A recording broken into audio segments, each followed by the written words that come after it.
The West has other music than ABBA. It's not always ABBA. This isn't even the original version of the ABBA song either. They didn't have a tape lying around. They didn't choose to buy that CD. They recorded a cover of an ABBA song. All right, you know what? Forget this movie. So, in review, North Korean 80s movies aren't always great, but there are some interesting films being made. Even so, I think you could say that the directors of those films aren't breaking any rules, they're just following Shin Sang-ok and bending old genres. But Shin Sang-ok's next film, it's not just gonna bend the rules. It's gonna snap them. Smash them. Pulverize them. It is finally time for Shin Sang-ok's Pulgasari. Opening on a small feudal village of farmers, we see they're being forced to give up all their metal to a local evil lord. Without that metal, the village can't farm or harvest and they're gonna die, so a few peasants attempt to speak out against this oppression. One of them is a blacksmith, but he gets thrown in jail without any food or water. The blacksmith's children throw a rice ball into his cell, but instead of eating it, he shapes the rice ball into a rice doll, representing a legend he once heard, the spirit of Pulgasari.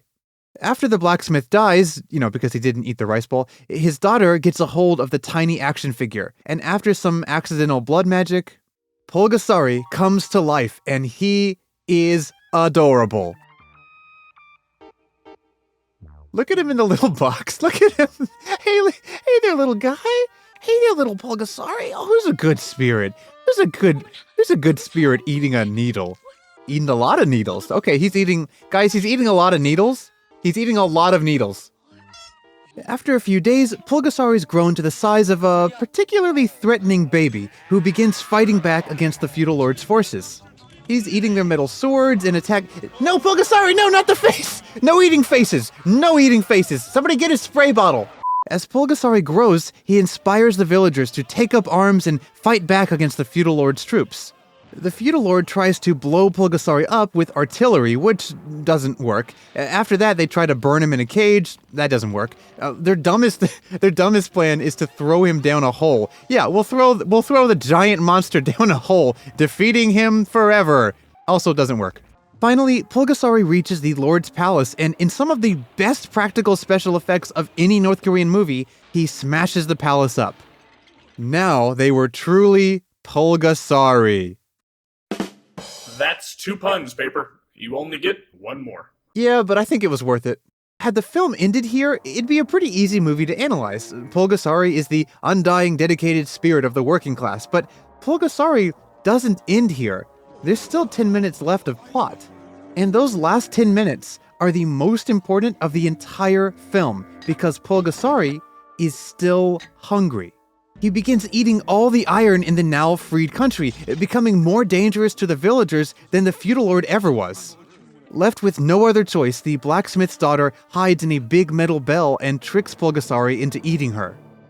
Consuming her blood breaks the spell that brought Pulgasari to life, causing him to peacefully and calmly pass on to the next world.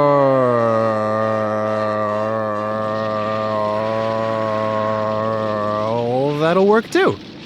From Pulgasari's ashes, a new baby Sari appears, turning into energy and, I think, bringing the girl back to life, maybe? It's kind of ambiguous, but she starts crying, so I think she's alive.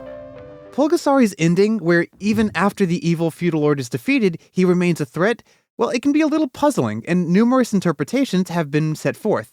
The most common interpretation is that the film is criticizing feudalism's abuse of the working class, which is solved by capitalism or Pulgasari. But capitalism can only be a temporary solution because its insatiable growth and materialism ends up becoming destructive and has to be replaced with another system.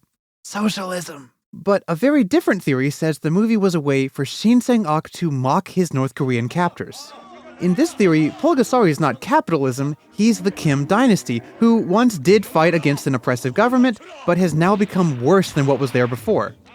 But I don't really buy either of these theories. I don't think it's really about capitalism or socialism or feudalism or hating on the Kims. I think Kim Jong-il just saw the international success that Japan's Godzilla series had and was hoping to copy it.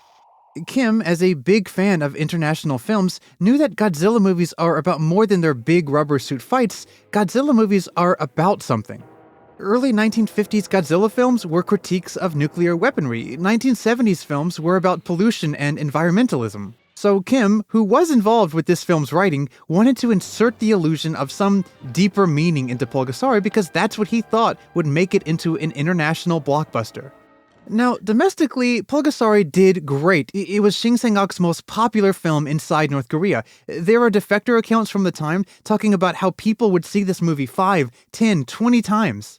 Internationally, the world responded with more of a, and it didn't make a splash.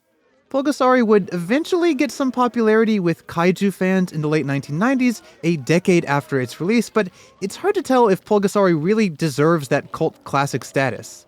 It's just a C- Godzilla knockoff that's only popular due to the scandalous, kidnappy circumstances of its creation. In fairness to Shin Sang-uk and Choi An-hee, they had more important stuff on their mind than writing a perfect giant monster movie. They were getting ready to escape North Korea. In 1986, as part of their film creation duties, Shin Sang-uk and Choi An-hee traveled to the neutral city of Vienna with their 3 bodyguards/minders. Upon arrival at the hotel, Shin and Choi slip a note to the hotel staff explaining who they are, that they were kidnapped victims of North Korea, and that they needed asylum in the nearby US embassy. Originally, I had a whole 8 or 9 minute breakdown of how they escaped, then I'd finish the section with a big retelling of how they burst into tears as the US embassy took them into protection. They were free. Happy endings all around.